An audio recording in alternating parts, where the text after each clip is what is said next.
এতে শক্ত আছে এবং খুবই সেনজিটিভ বাচ্চা, খুব অ্যালার্ট, পড়াশোনায় ভালো ছিল, দাবা খেলতো, যেটা বললো ও খুব ভালো দাবা খেলতো এবং মানে দাবাটাকেই প্রফেশন করতে চেয়েছিল একসময়। এবং এখন তো বিধ্বস্ত, কিন্তু মাথাটা খুব পরিষ্কার। সবাইকার নাম মনে আছে, যতজন অফিসার গেছিলেন তাদের নাম মনে আছে।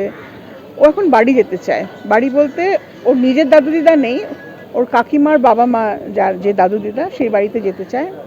তো আমরা তাদের সঙ্গে কথা বলবো যে যদি তারা রাখতে রাজি হন তাহলে পরে, এবং তাতে কিন্তু একটা স্টেটাস স্পন্সরশিপ স্কিম আছে, যেটা মাসে মাসে ওর জন্য দেওয়া হবে 18 হওয়া অবধি। এবং তাছাড়া আর যা যা সাহায্য দরকার সমস্ত কিছুই করা হবে রাজ্যের তরফ থেকে। মানে এই মুহূর্তে বাচ্চাটার একদম ভালো হয়ে ওঠাটা খুব জরুরি। দুটো প্রশ্ন আছে। একটা হচ্ছে, যে অ্যাটেম্পটা আজকে আপনারা করলেন, এই সেম অ্যাটেম্প ট্যাংরা থানার পুলিশ ওর মামা মামি যারা বোম্বে থেকে কলকাতায় এসেছিল ওই মৃত্যুর খবর পেয়ে তাদেরকে তিনবার ট্যাংরা থানা রিকোয়েস্ট করে যে এদের কাস্টডি এই বাচ্চাটা নিয়ে নেওয়া হোক, তারা পরিষ্কার ডিনাই করে। সেক্ষেত্রে আপনি যে আবার অন্য দুজন আত্মীয়ের সাথে রিঅ্যাপ্রোচ করবেন, বিষয়টা আপনারা কতটা আশাবাদী, তারা কতটা সাড়া দেবে? আমি খুব আশাবাদী। আমি লোকের সঙ্গে কথা বললে আমি মনে করি যে তাদের দায়িত্বটা মনে করিয়ে দিয়ে তাদের রাজি করাতে আমি পারবো। যদি না পারি তাহলেও কিন্তু অন্য মানুষ আছেন তাদের ফস্টার কেয়ারে নেওয়ার জন্যে। ছেলেটির একটু বাড়ি দরকার। আমরা চাই না যে একটা হোমে থাকুক, ও পড়াশুনোয় ভালো, এই বছরটা ওর নষ্ট হলো, এখন তো পরীক্ষা চলছিল, তো সেটা নিয়েও একটু কষ্টে আছে। তো ও চাইছে যে আবার একটা বাড়িতে থাকতে, কারোর একটা সঙ্গে থাকতে। ও দাদু দিদার কথাই ভাবছে, তাই আমরা দাদু দিদার সঙ্গে একটা চেষ্টা করব। দেখি আজকে যদি পারি, আর চেষ্টা করে যদি সফল না হই তাহলেও আমাদের ব্যবস্থা করা আছে। একটা কাপল রয়েছে, তারা ওকে ফস্টার কেয়ারে নিতে রাজি আছে এই মুহূর্তে। যদি ঘটনা নিয়ে কিছু বললো, মানে হ্যাঁ, ঘটনাটা পুরোটাই বললো, ট্রমাটাইজ কিন্তু পুরোটা বললো, কিন্তু ঘটনাটা পুরোটা বললো। এবং ওর মানে যেটা বুঝলাম যে ও একটা মানে ইন স্টেট অফ শক আছে। যখন কেউ একটা স্টেট অফ শকে থাকে না, তখন তার মধ্যে অতটা আবেগ কাজ করে না। যখন আস্তে আস্তে ওর বোধোদয়টা হবে যে সবাই চলে গেল, মা, কাকিমা, বোন, তারা মারা গেল, এবং বাবা এবং কাকা দুজনে তাদের জেল হবে অবভিয়াসলি, এবং হয়তো সর্বোচ্চ সাজাই হবে, তখন ওর মধ্যে এই ফিলিংসটা আসবে যে আমার এটা কি হলো, আমার সব কিছুই চলে গেল, তখনই ফিলিংসটা হবে। কাকে দোষী মানছে, মানে কাকে দায়ী করছে? ও কাউকে ও বলছে যে ওর বাবা এবং কাকার একটা ব্যবসা ছিল, সেই ব্যবসাটা ফেল করেছিল, এবং অনেক দিন ধরে ও জানুয়ারি মাস থেকেই জানতে পেরেছে ব্যবসাটা ফেল করেছে।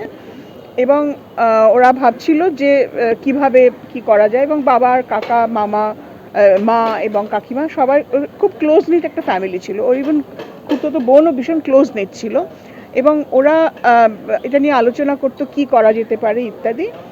কিন্তু যেদিনকে ঘটনা তার দুদিন আগে ওর মা এবং ওর মা ওকে সব কিছু বলতো, কিন্তু ও মারা যাওয়ার দুদিন আগে ওর মা, বাবা, কাকা ইত্যাদি ওদের সঙ্গে কিছু কথা হয়েছে, যেখানে যে কথাটা ওকে বলেনি। ওকে বলেছে এটা বড়দের ব্যাপার, তোমাকে এর মধ্যে ঢুকতে হবে না। এবং বুঝতে পেরেছে যে ওকে ওদের পায়েসের মধ্যে ঘুমের ওষুধ খাইয়ে দেওয়া হয়েছে ইত্যাদি। এবং তারপরে ও ভীষণ রেজিস্ট করেছিল, কারণ ও বোধহয় করতো, এক্সারসাইজ করতো, সেই জন্যে ওকে মানে ওর মাকে, ওর বোনকে যত তাড়াতাড়ি মেরে ফেলতে পেরেছে, বা ওর মাকে এবং কাকিমাকে, ওকে পারেনি, কারণ ওর গায়ে খুব জোর ছিল, ও রেজিস্ট করেছে। এবং ও যেটা বলছে যে ও যেহেতু যোগব্যায়াম করতো, ও অনেকক্ষণ নিঃশ্বাস ধরে রাখতে পারতো। তো কাকা ওর মুখের উপরে বালিশ চাপা দিয়ে রেখেছিল যাতে ও মরে যায়। বললো আমি ভান করলাম যে আমি মারা গেছি, আমি অনেকক্ষণ নিঃশ্বাস ধরে রাখতে পারি, এবং সেই জন্য কাকা ভাবলো আমি মারা গেছি, নিয়ে চলে গেল ওখান থেকে, আমাকে ফেলে রেখে চলে গেল, তাই ও বেঁচে গেছিলো। তো কিন্তু ওর মধ্যে আমি কোনো বিটারনেস দেখিনি, ওর মধ্যে একটা কষ্ট আছে যে আমাদের ব্যবসাটা দাঁড়ালো না, সেই জন্যে বাবা এবং কাকা এটা করলো ইত্যাদি।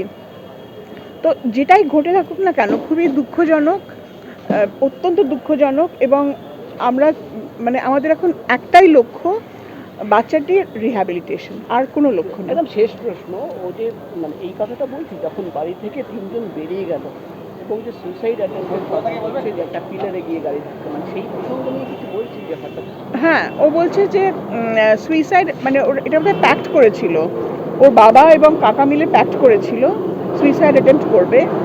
সেটা বাড়ি থেকে বেরোয়নি, ও বললো যে একদম ছাদে উঠে গেছিল। বললো যে মা আর কাকিমা শেষ মুহূর্তে রাজি হননি, ওর মা এবং কাকিমা শেষ মুহূর্তে এই প্যাক্টে রাজি হননি।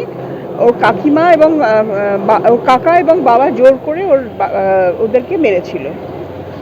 এবং ওর তারপরে ও যখন দেখলো ও বেঁচে আছে, ও ওপরে খুঁজতে গেল, গিয়ে দেখলো যে ওর মা কাকিমা এবং দিদি পড়ে রয়েছেন লাইফলেস অবস্থায়। তারপর ও আরও ওপরে গিয়ে দেখলো যে ওর বাবা এবং কাকা তারা সুইসাইড করবে ঠিক করেছে এবং ওকেও কনভিন্স করে ফেলেছে। তো আমি বললাম যে তুমি কেন রাজি হলে? বললো আমি যাদের যাদের ভালোবাসি সবাই তো চলে গেছে, আমার মা, আমার কাকিমা, আমার বোন, তাদের আমি এত ভালোবাসি, তারা চলে গেছে, আমি আর বেঁচে থেকে কি করব। মানে ওকে একদম ব্রেন ওয়াশ করে ফেলেছিল যে মৃত্যু ছাড়া আর কোনো উপায় নেই। কিন্তু ওর মানে ওর ভালো ছিল আর কি, মানে ওর কপাল ভালো যে ও বেঁচে গেছে, ভালোই বলবো। কারণ অত্যন্ত ব্রাইট একটি ছেলে, খুব ভালো ছেলে। ও এখন খুব নেতাজি হচ্ছে ওর আদর্শ, এবং শুয়ে শুয়ে এখনও নেতাজির আত্মজীবনী পড়ছে। চেস খেলতে ভালোবাসে, তাই আমরা ওকে একটা চেস উপহার দেব ঠিক করেছি কমিশন থেকে। ও বসে বসে যদি চেস খেলে, ও আর হাসপাতালে থাকতে চাইছে না, ও বাড়ি যেতে চাইছে। এবারে দাদু দিদার সঙ্গে কথা বলবো, দেখা যাক কী হয়।